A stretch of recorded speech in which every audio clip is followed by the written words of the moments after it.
আসসালামু আলাইকুম প্রিয় শিক্ষার্থীরা, আনিস কমার্স একাডেমির আজকের ক্লাসে তোমাদের সবাইকে স্বাগতম। গত ক্লাসে আমরা প্যাটার্ন কি এবং প্যাটার্নের বিভিন্ন বাস্তব উদাহরণ সম্পর্কে জেনেছি। আজকের ক্লাসে আমরা শিখব জোট সংখ্যার প্যাটার্ন। সর্বপ্রথম জেনে নিই জোট সংখ্যা কি।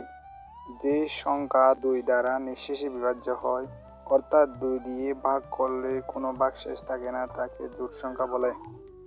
উদাহরণ 2, 4, 6, 8, 10, 12, 14, 16 এগুলো সবই জোট সংখ্যা, কারণ প্রত্যেকটি 2 দ্বারা বিভাজ্য। জোট সংখ্যার প্যাটার্ন কি বা কাকে বলে? যে প্যাটার্নের সংখ্যাগুলো ধারাবাহিক জোট সংখ্যা দ্বারা গঠিত হয় তাকে জোট সংখ্যার প্যাটার্ন বলে।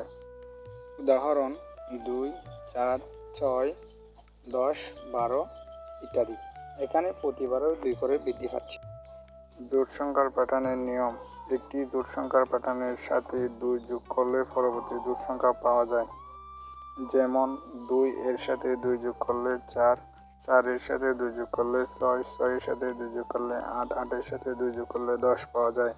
অর্থাৎ পরবর্তী সংখ্যা সমান পূর্বের সংখ্যা প্লাস 2।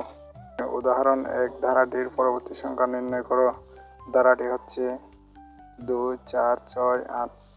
সমাধান করার জন্য আমরা প্রথমে ধারাটি লিখে নিই। এরপর আমরা দ্বিতীয় সংখ্যা থেকে প্রথম সংখ্যার পার্থক্য এবং তৃতীয় সংখ্যা থেকে দ্বিতীয় সংখ্যার পার্থক্য এবং চতুর্থ সংখ্যা থেকে তৃতীয় সংখ্যার পার্থক্য। এখানে আমরা পার্থক্য বের করলে দেখা যাচ্ছে প্রতিবারে 2 করে বৃদ্ধি পাচ্ছে।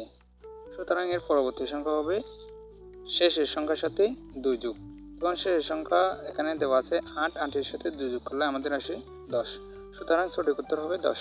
আরেকটা উদাহরণ দেখে নিই। 4, 6, 8, 10 সমাধান করার জন্য আমরা কিভাবে অঙ্কটা লিখে নেব। এখন 10 এর সাথে 2 যোগ করলে আসে আমাদের 12 এবং 12 এর সাথে 2 যোগ করলে আসে 14। পরবর্তী পদ্ধতি হবে 12 এবং 14। বাস্তব জীবনে জোট সংখ্যা ব্যবহার।